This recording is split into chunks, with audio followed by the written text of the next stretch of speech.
Oke teman-teman, setelah kita bahas tentang PDSS, selanjutnya kita akan bahas tentang pemeringkatan siswa yang eligible. Nah, pasti teman-teman pada bingung kan, kayak aku termasuk siswa yang eligible atau enggak sih, dan itu tuh dilihatnya berdasarkan apa. Sekarang kita bakal langsung tanya ke Pak Dikdik terkait pemeringkatan siswa. Kayak gimana tuh Pak? Pemeringkatan siswa, kalian rankingnya di mana? Iya. Yo, iyahnya gitu deh. Iya. Iya. Oke. Pemeringkatan. Oke. Ini ada tadi ya. Kita coba ada obrolan offline. Kalau di antara kalian, nggak di antara kita. Di antara kalian masih bingung kan? Terutama pemeringkatan yang eligible. Iya. Kapan sih? Nah, gini. Kalau dari LTMPT itu mereka menetapkan jadwal bagi tiap sekolah yang akan menentukan siswa yang eligible itu sampai tanggal 8 Februari, betul. Artinya betul, sebetulnya memang dari sekarang. Iya. Penentuannya dari sekarang, artinya oleh LTMPT sekolah dikasih waktu mulai dari sekarang atau bahkan sebetulnya sebelumnya. Hanya penetapan nanti tadi ya, balik lagi ke PDSS, untuk penetapan siswa yang eligible oleh LTMPT dikasih waktu sampai tanggal 8 Februari. Nah, jadi nanti di akun PDSS oleh sekolah itu akan ditentukan berapa bukan jumlah siswa. Sudah ada kuotanya, hanya siapa sajanya. Nah, nanti di akun PDSS sekolah itu akan ditentukan siapa sajanya, karena nanti akan berhubungan dengan nilai yang akan diupload. Contoh misalkan nih, dari anak bahasa kan sedikit tuh 8. Jumlah siswanya itu kalau tidak salah berapa sih? 20. Nah, nanti ditentuin nih dari pihak sekolah siapa saja yang eligible, terutama yang 8 contohnya. Dari A sampai Z. Kemudian kita ambil, ternyata udah dapat nih 8 siswa. Nah, nanti di akun PDSS sekolah itu kita masukin nama-nama siswanya yang 8 orang itu. Ya. Kalau IPS tadi jumlahnya ada, IPA juga sama. Nanti kita masukin nama-nama siswanya. Nah, itu maksudnya adalah memang dari sekarang, hanya tentunya pihak sekolah juga nanti saya akan konsolidasi dengan pihak sekolah siapa saja yang eligible. Nah, eligible ngambilnya dari mana? Kalian udah baca belum yang kemarin pertama kali di share di grup? Baca yang sosialisasi. Nah, yang sosialisasi betul. Iya. Baca apa? Mata pelajarannya atau Ya, terutama yang eligible. Nah, maksudnya pihak gini, tahun kemarin dengan tahun sekarang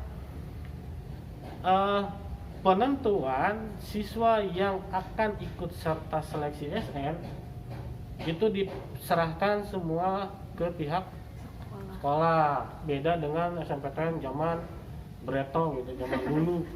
Kalau dulu itu panitia SN yang nentuin, kita nggak tahu sama sekali siswa mana saja yang eligible. Kalau tahun kemarin dan sekarang pihak sekolah diberikan kewenangan untuk menentukan siswa mana saja yang eligible tadi, layak untuk mengikuti SN. Dari kemarin yang file sosialisasi, baca nggak mengenai pemeringkatan, terutama di halaman berapa sih? Nggak apa Pak. Nggak apa, ada di halaman 10. Oh ya. Apa aja? Apa? Enggak mau nanya Pak, mau nanya kamu. Pertama apa? Ngerti. Nggak tahu. Apa coba? Apanya mata pelajarannya atau apa? Salah satunya adalah berdasarkan dari mapel. Oh. Ya. Terus selain mapel, Mapel sertifikatan gitu. nah Prestasi. sebetulnya ada beberapa poin, makanya baca lagi. Iya Pak. 10 halaman 10 kalau tidak salah. Iya. Satu ya, itu berdasarkan dari mapel. Kedua, pihak sekolah boleh menambahkan kalau seandainya siswa itu punya prestasi. Oh. Ya. Prestasinya apa aja sih? Macam apa? Gitu ya. Iya. Prestasi. Kemudian juga kalau seandainya ada kriteria lain itu silakan. Artinya pihak LTMPT nggak membatasi nggak membatasi kriteria lah, kriteria tambahan terutama, karena kan kriteria utama dari mapel, Iya. karena kan dari nilai. Iya. Mapelnya apa aja? Kamu Untuk- anak IPS ya. apa aja? Yang pertama matematika. Matematika wajib peminatan. Wajib. Tentunya wajib, baik IPA, IPS, bahasa, betul. Terus Bahasa Inggris, bahasa Inggris, bahasa Indonesia, bahasa Indonesia, Geografi, geografi, sosiologi, terakhir ekonomi, ekonomi. jadi ada 6 pelajaran Enam yang pelajaran. ini. tanpa sejarah. Tanpa sejarah. Kenapa sejarah sih Pak? Kenapa Sejarah, nggak boleh? sejarah itu kan termasuknya peminatan. Oh gitu. Layaknya misalkan kan, ya ada nih di IPA nih, ada matematika peminatan kan? Oh Iya. iya, Kan ada wajib, ada peminatan. ya. Sejarah ada 2, Oh iya betul. sejarah Iya. Indonesia, sejarah peminatan. Makanya nggak termasuk. Begitu pula untuk bahasa, bahasa apa aja? IPA dulu, IPA, matematika, bahasa Inggris, bahasa Indonesia, Fisika, fisika, kimia, kimia, biologi. biologi, bahasa, 3 mapel yang tadi, Antropologi nggak tahu. eh, antropologi, Antropologi. terus bahasa asingnya apa sih di kita? Prancis, Jepang. Jepang, bukan Perancis. Oh, Bahasa Perancis. emang. Oh, Sama satu lagi yaitu sastra Inggris. Indonesia kalau anak bahasa. Baca lagi. Oke ya, nanti baca lagi. Nah, nama mapel itu sebetulnya oleh pihak LTMPT dijadikan dasar. Jadikan dasar dalam artian nih buat semua sekolah biar nggak bingung gitu loh. Nggak bingung tuh pihak sekolah nanti nentuin yang pemeringkatan itu dari mana gitu. Iya, Iya. iya. Karena kan dari nilai rapot. Nah, pengalaman saya tahun kemarin itu memang dari nilai rapot. Dari 6 mapel tadi coba kita buatkan ranknya. Tapi kalau tahun kemarin tuh nggak dari 6 mapel deh. Dari berapa? Saya lupa saya karena kehilangan jejak kemarin tuh, kehilangannya nggak bukan nyimpan sembarangan. Komputernya kena bentar juga, kena listrik. Nah, artinya datanya hilang. Kalau tidak salah semua mapel kita masukin. Kita buat jumlahnya, ranknya.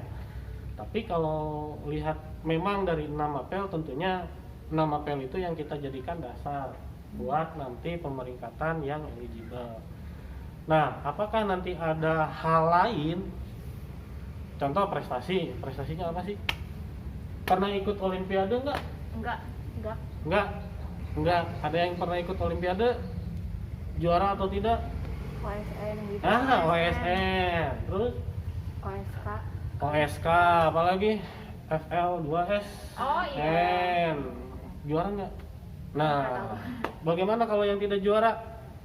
Apa bisa di Apa bisa? Nah, itu nanti tergantung dari pihak sekolah. Walaupun itu sebetulnya ada salah satu untuk poin utama. Mungkin nanti lebih jelasnya seperti apa, ya saya coba nanti lah komunikasi dengan pihak sekolah. Hanya pada dasarnya kita menentukan pemeringkatan, dasarnya sudah ada. Nanti siapa saja yang eligible di dalamnya yang termasuk 40% tadi. Sampai saat ini kita belum coba ada bahasan ke situ dengan pihak sekolah, terutama saya.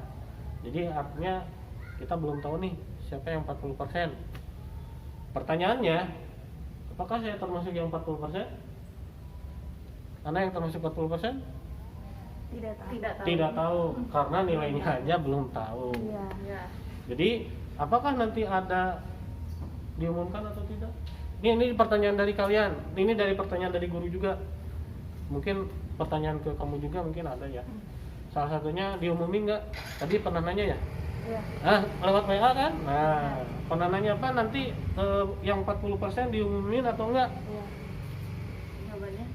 Jawabannya saya belum ngasih tahu jawabannya seperti apa karena nanti pemangku kebijakannya ada di pihak sekolah. Kalau menurut saya yang eligible tentunya harus diumumkan karena kita sifatnya keterbukaan, tidak ada artinya tentunya pihak sekolah akan terbuka dengan baik seperti itu, nggak mungkin ada yang disembunyikan. Artinya nanti muncullah pertanyaan yang ya katakan karena tidak diumumkan lah, dan kemudian banyak pertanyaan yang akhirnya menyerang kami juga, itu kita nggak mau. Ya. Tapi tentunya kita juga punya standarisasi mengenai tentang pemeringkatan seperti itu. Ya. Itu yang pemeringkatan. Kata. Apalagi ada pertanyaan nggak? Paham nggak sampai situ dulu deh Paham. Paham. tentang pemeringkatan? Pemeringkatan paham. Bisa diterima nggak? Bisa. Bisa. Terus Apa lagi ya? ada pertanyaan dari temannya mungkin? Berarti kalau untuk data siswa yang eligible itu belum bisa ditentukan kapannya ya Pak? Soalnya karena ada sedikit miskomunikasi untuk anak-anak kelas 12 ini. Setelah lihat tanggal di LTMPT itu yang 4 Januari, ya? mereka kira tuh hari ini Tampak. gitu. Padahal kan ada rentang waktunya 4 Betul. Januari sampai 8 Februari. Jadi pasti pokoknya selama rentang waktu itu gitu ya Pak akan diumumkan. Mungkin nanti gini, dari kami pihak sekolah, terutama mungkin nanti saya ya, saya akan pertama ya tahapan, kalau menurut saya sebagai operatornya tahapan itu saya nerima nilai dari kurikulum, itu tentunya nilai yang semua siswa, kemudian saya coba inputkan semuanya, kemudian nanti akan dibuatkan rank tadi berdasarkan standarisasi kita pemeringkatan, kemudian udah dapat ranknya, udah dapat siswanya yang 40%. Nanti tahapan berikutnya kita coba diskusi dengan pihak sekolah, siapa yang 40% itu nanti kan udah dapat tuh ranknya, katakan tadilah simpel sedikit aja, anak bahasa tuh 1 sampai 20 dapat nih 8 orang. Kita cek tuh yang 8, apakah yang 8 orang itu layak atau tidak. Ternyata yang 7 orang layak, 1 orang ternyata dia nggak mau ngambil misalkan SN. Nah kita sifatnya yang 9 sampai 20 kita sifatnya kita cek dulu datanya. Nah yang ke 9 sampai ke 20 ada yang layak atau tidak. Ya. Kalau misalkan ada yang layak dan dia mau ikut, nah kita masukin tuh, ngegeser satu lah Iya, iya. istilahnya. Contoh pemeringkatan dari nilai anak bahasa tadi yang eligible, Ya. itu siapa saja. Nah artinya nanti yang termasuk eligible itu siapa sajanya nanti tergantung dari pihak sekolah. Tadi sempat offline, pertanyaannya apa Pak? Yang eligible itu apakah tadi yang kesehariannya? Oh iya. Jadi apakah kayak keseharian di kelasnya itu berpengaruh atau enggak buat penentuan siswa eligible? Ya, nanti yang akan berhak tahu, yang akan menentukan itu tadi ya adalah pihak sekolah. Nah, yang tahu keseharian kalian kan tentunya guru kan? Ya, Guru sama wali kelas. wali kelas. Kalau saya mah kan nggak ngajar, tapi artinya gini, nanti apakah poin itu akan kita pakai sebagai penentuan untuk pemeringkatan atau tidak? Mungkin nanti pihak sekolah akan berkonsolidasi baik itu dengan guru ataupun wali kelas. Apakah si siswa tadi, contoh tadi misalkan kelas bahasa yang 8 orang itu kita dapat, ternyata 1 orang nggak akan melanjutin atau misalkan nggak layak dan sebagainya karena mungkin misalkan keseharian misalkan dan sebagainya, itu nanti tergantung pihak sekolah sama konsolidasi dari guru dan wali kelas. Kalau seandainya tadi ada prestasi dapat nggak prestasi? Enggak. Ikut OSN? Enggak. Nah, kalau seandainya kalian punya prestasi baik OSN, OSK, FL2SN, ya mudah-mudahan itu jadi poin utama juga buat nanti pemeringkatan gitu. Bukan buat nanti penentuan diterima di PTN yang enggak. Tapi untuk pemeringkatan. Mudah-mudahan jelas untuk pemeringkatan, karena ini ada pertanyaan nih. Saya yang nanya boleh nggak? Boleh. Sebetulnya bukan saya yang nanya, karena ada pertanyaan yang masuk ke saya dari salah satu wali kelas, Pak Warsono ya. Halo Pak Warsono. Halo guys. Pak Rasono bertanya soal kemarin ada nanya ya mungkin muridnya anaknya nilai yang saya share terakhir apa? Statistik nilai yang saya share di kelas 12 itu apakah pertanyaannya kalau nggak salah apa ya? Apakah kelas 12 itu harus semuanya menggunakan atau tidak? Pada dasarnya nilai statistik yang saya share itu hanya sekedar buat evaluasi kalian deh. Ya. Semester 1 sampai 5 naik turunnya di mana bisa dilihat. Terus baik apa enggaknya di mapel itu buat nanti kita pilih PTN sama prodi. Itu hanya sifatnya evaluasi gitu. Bukan jadi acuan buat nanti kita milih PTN, enggak. Artinya buat evaluasi aja gitu, buat kita lihat nilai mapelnya naik turunnya di mana.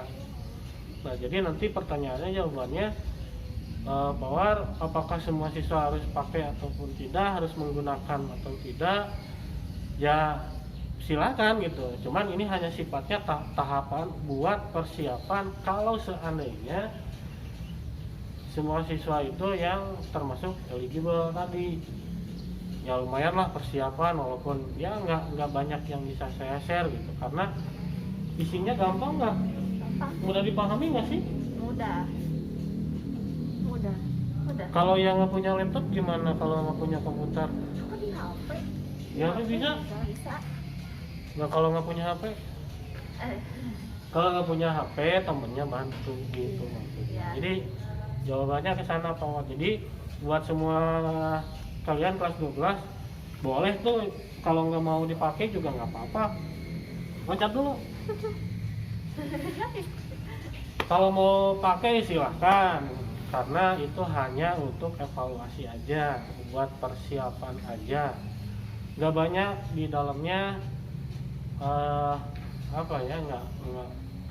nggak banyak ya, cuman ngisi mapel, nilainya jumlahnya ketahuan, rata-ratanya ketahuan. Mudah-mudahan bisa jadi acuan, Ya. mudah-mudahan bisa jadi evaluasi juga buat kalian terutama seperti itu. Nah, lagi untuk apa ya? Tadi bahas apa kita? Oh, pemeringkatan, nilai pemeringkatan, dan tadi yang di set terakhir untuk di kelas 12. Ada lagi untuk apa? Pemeringkatan. Pertanyaan tadi kamu offline apa? Boleh tidak? Yang ini mungkin ada dari teman-teman yang bingung gitu, kalau misalnya raport aku turun bisa nggak sih dibenerin, nanya kalau misal nilai raport aku turun di mata pelajaran ini bisa dibenerin atau enggak sih gitu. Jawabannya gimana Kak? Kak sendiri. Ada nggak nilai yang turun? Ada. Ada. Ini dua orang ini aja ada. Kalian remedial nggak? Enggak. Apa yang kalian lakuin? Aku mah nilai yang segitu Terima aja. apa adanya. Aku terima apa adanya. Terima apa adanya. Gini, oke, sebetulnya untuk memperbaiki nilai itu hak kalian loh. Ya. Itu nilai, artinya saya tidak akan menghalangi kalau kalian ingin memperbaiki nilai. Tahapannya mungkin bagi yang belum tahu, satu ya, hubungi tuh wali siswanya. Siapa wali siswanya? Ya. Pak, Bu, boleh nggak saya remedial mapel ini, alasannya ini dan sebagainya. Alasannya sih biasanya cuma satu sih, karena ngejar SN tadi. Ya. Dua, kalau sinyal dari wali kelas boleh hubungi ke Guru yang bersangkutan. guru yang bersangkutan. Dari guru yang bersangkutan misalkan dikasih sinyal hijau, perbaiki nilai, perbaiki kan, Ya. dapat nilainya kan, Ya. terus kemana lagi? Wali kelas lagi. Balik ke wali kelas lagi.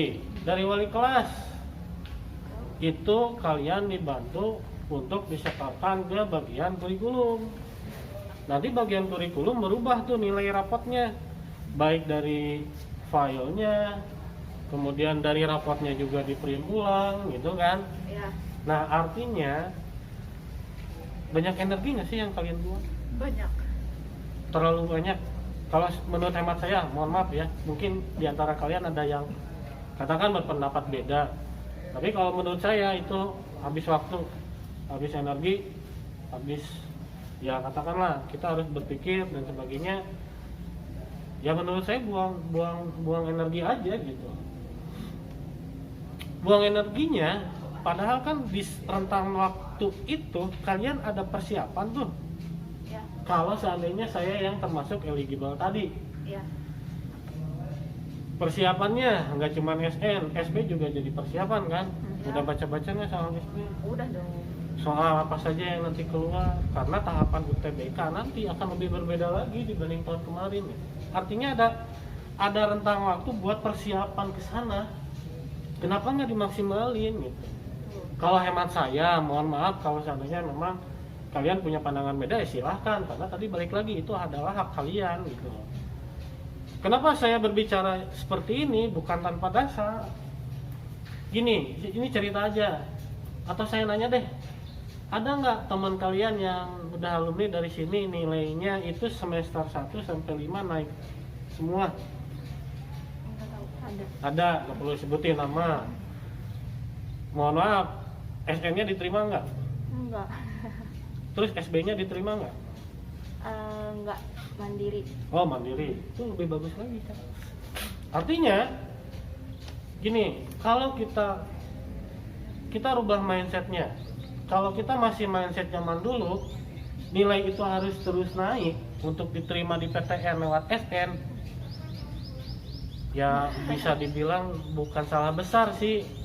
Gak ada jaminan. Ya. Nilai terus naik, nilai standar, nilai fluktuatif naik turun juga sebetulnya tidak ada jaminan. Hanya tiap tahun itu akan terus terulang, dan itu kejadiannya nggak cuman tahun kemarinnya lagi, itu semenjak ada SN aja. Ya. Pengalaman saya pribadi seperti itu. Artinya, oke lah, nilai dari semester 1 sampai 5 naik semua itu ideal, betul ideal. Ideal untuk apa? Ideal untuk naik. Tapi kalau gini, saya pernah ikut sosialisasi SNMPTN. Kebetulan dulu, masih zaman dulu lah. Yang bilangnya rektor langsung, rektor ITB. Masa sih sekelas rektor gitu bohong gitu kan. Ya. Ada satu sekolah yang dicek tuh nilainya. Nah, ternyata pas dilihat ranking 10 sampai 100-nya itu sama nilainya. Yang mau diambil itu rankingnya 1 sampai 10, ternyata 10 sampai 100 itu sama nilainya.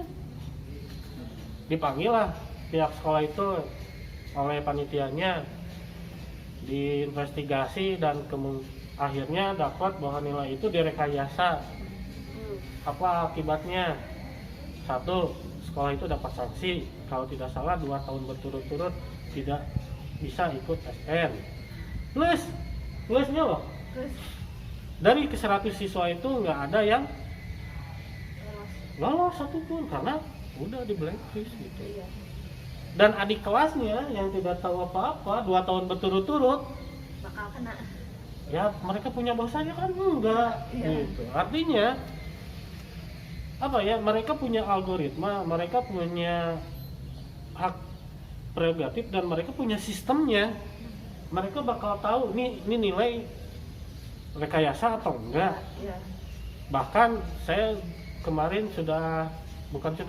ada teman saya yang ngobrol juga. Beliau juga salah satu guru gitu kan. Beliau juga punya teman katanya dosen, plus pernah jadi ketua panitianya juga.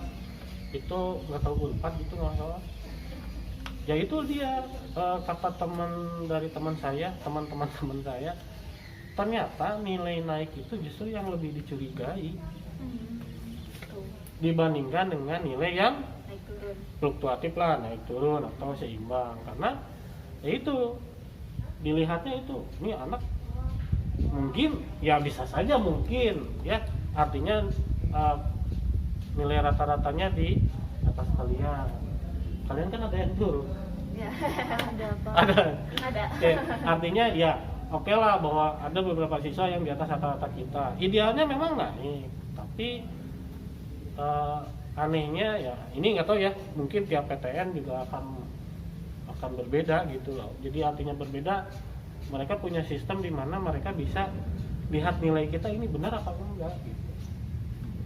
Makanya jadi tadi pertanyaannya apa, boleh atau enggak? Saya kembalikan lagi ke kalian.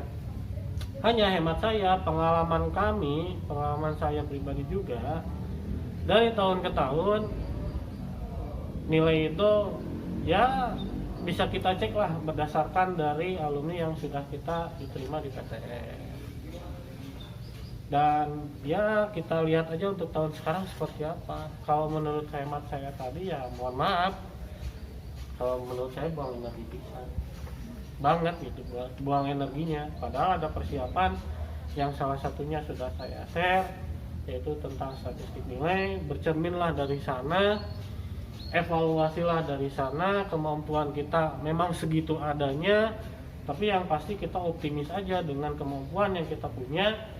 Nilai itu bukan akhir dari apa yang kalian kemarin pelajari atau perjuangkan, tapi awal dari proses lagi, di mana kita ya mungkin mudah-mudahan ada rezekinya lewat SN tadi. Paham ya? Paham. Mudah-mudahan bisa diterima mengenai tadi pemeringkatan, kemudian nah nilai yang kalian punya saat ini kita pantasnya di mana gitu, evaluasinya di mana, itu dia. Ada lagi nggak pertanyaannya? Mungkin dari teman-temannya? Ya, kita lihat. Kita lihat. Ada. Ada nggak? Kamu nggak banyak nanya? Tanya apa? Nanya jodoh. Tanya apa ya? Ada nggak? Udah cukup jelas sih kalau dari aku. Sama. Cukup jelas. Kalau di antara kalian yang belum jelas, tadi sekali lagi coba nanti bertanya lagi ke, terutama mungkin mudah-mudahan saya bisa jawab dan sebagainya. Tapi mudah-mudahan apa yang tadi kita obrolin diskusiin, banyak saya yang ngomong sih. Apa yang tadi kita coba bicarakan, kita diskusikan, mudah-mudahan bisa jadi satu penjelasan apa yang saya jelaskan mengenai tentang SN, PDSS, akun LTMPT, nilai. Jadi tadi apa yang coba kita obrolkan, kita diskusikan, mungkin dari pertanyaan teman-teman juga, pertanyaan dari guru-guru kita, wali kelas kita juga, mudah-mudahan tadi terjawab, ataupun tidak nanti kita coba diskusikan lagi. Yang pasti dengan apa yang kalian punya sekarang, baik itu nilai, kalian coba maksimalkan potensi kalian. Tidak hanya SN, nanti ada SB, jangan patah semangat. Kalau seandainya nanti yang tidak termasuk eligible ataupun yang nanti termasuk eligible, sampai mana kita persiapannya? Salah satunya adalah dengan statistik nilai yang coba saya share. Tapi yang paling utama adalah kita ganti mindset kita gitu loh. Ya. Jadi jangan sampai berpikir lagi, ya makanya tadi ideal, tapi ya itu belum tentu lah, karena pengalaman kita seperti itu. Kalau kalian nggak percaya, coba deh searching di YouTube, banyak loh yang udah nge-share, baik itu yang diterima UGM, UNPAD, mereka yang masuk ke PTN favorit lewat SN dengan nilai yang katakan seadanya, nggak kita buang energi buat, mohon maaf ya, tadi misalkan kita remedial, ya entah itu mereka atau benar atau salah, tapi yang pasti pengalaman itu pernah saya alami selama ini dan hasilnya bisa. Mungkin kalian juga ada teman yang sudah alumni, nggak tahu lah hasilnya seperti apa, seperti itu. Jadi sekali lagi, mulai dari sekarang kita rubah mindset kita coba perbaiki diri kita, persiapkan termasuk eligible atau tidak, tapi masih ada SD, masih ada mandiri, masih ada kekedinasan, jangan lupa. Tapi sebetulnya masih banyak sih yang mau dibahas, tapi untuk saat ini kita coba fokus dulu deh. Saya simpulkan ya, 1, akun LTMPT, 2, PDSS. PDSS, 3, Pemeringkatannya. pemeringkatan, 4, Nilai. nilai yang kalian punya seperti apa. Untuk bahasan berikutnya mungkin nanti kita bisa diskusi lagi ya. Siap. Atau ada yang mau ikut gabung diskusi? Boleh. Mungkin ada dari teman-teman yang masih bingung bisa nanya nanti, atau di akun Semarwan bisa tanya. Boleh. Di akun Semarwan, terus di akun kamu boleh? Jangan. Jangan. Ya. atau mungkin nanti lewat grup ya, kita coba iya. diskusi, karena lewat grup mungkin nanti di situ ada pihak sekolah juga biar pada tahu seperti apa. Oke? Oke, jadi gitu ya teman-teman. Barusan kita udah bahas tentang pemeringkatan dan nilai. Jadi buat pemeringkatan, tahun angkatan kita ini bakal beda sama yang tahun sebelumnya. Di tahun kita yang diinput ke PDSS itu cuman yang eligible. Eligible itu artinya yang pantas dan layak untuk ikut SNMPTN. Nah, kalau untuk nilai, jadi kan waktu itu Bapak Pak Dik udah nge-share nih nilai statistik nilai yang dalam bentuk Excel. Nah, itu bisa kalian gunain buat ngeliat rata-rata nilai kalian dari semester 1 sampai 5. Nah, itu bisa digunain buat jadi cermin. Jadi kayak aku cocok gak sih masuk prodi ini? Kemungkinan aku bakal bisa gak sih lolos di prodi ini? Kayak gitu. Nah, buat pembenaran nilai remedial gitu ya, itu ada di hak kalian. Menurut kalian bakal efektif atau enggaknya itu ada di kalian sendiri mau kayak gimananya. Udah sih, Yan. Itu ya, itu kesimpulan buat sesi sekarang. Saya tarik kesimpulan dari awal. Satu ya, kita bahas kemarin, tadi kita bahas satu akun LTMPT, jangan sampai lupa. Kedua, itu ada tahapan tentang PDSS, sudah saya bahas semuanya. Tiga, pemeringkatan Ya. dengan nilai yang kalian punya saat ini seperti apa. Tadi rekan kalian sudah mencoba menyimpulkan seperti apa. Mudah-mudahan apa yang kami diskusikan, kami sampaikan belum puas buat kalian. Sampai nanti ada pertanyaan yang ingin kalian tanyakan, bisa melalui media juga, bisa lewat grup juga. Medianya salah satunya ada media Semarwan, ada di IG itu apa sih? Instagram. Atau melalui grup, itu silahkan kalian nanti tanyakan. Sekali lagi mohon maaf apa yang kami diskusikan secara tidak resmi ini atau sambil nyantai sih, cuman nggak ada makanan minum. Ya, kita santai-santai aja. Artinya mudah-mudahan apa yang kita sampaikan bermanfaat buat kalian semua. Kemudian sudah tersampaikan dengan baik, walaupun hanya melalui media seperti ini, tidak bisa bertatap muka secara langsung.